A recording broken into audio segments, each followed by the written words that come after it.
નમસ્કાર મિત્રો, ચીખલી કુમાર શાળા જે અહીંયા તમે જોઈ શકો છો, સરસ મજાનો બાગ પણ બનાવવામાં આવેલો છે. છોકરાઓને રમવાનું પણ બહુ સરસ છે.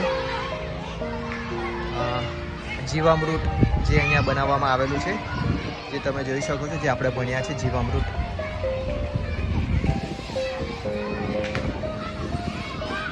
આ રીતે બનાવીને મૂકવામાં આવ્યું છે, જે કદાચ 24 કે 48 કલાક માટે રાખવામાં આવશે.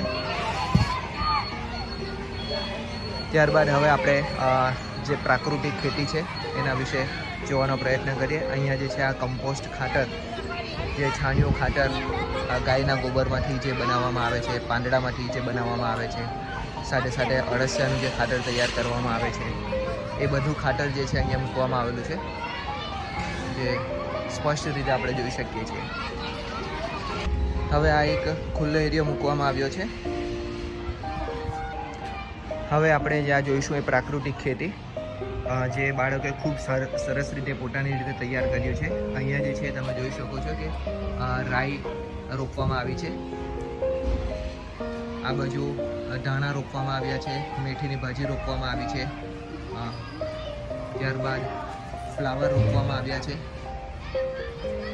જે ટોટલી પ્રાકૃતિક રીતે તૈયાર કરવામાં આવ્યું છે.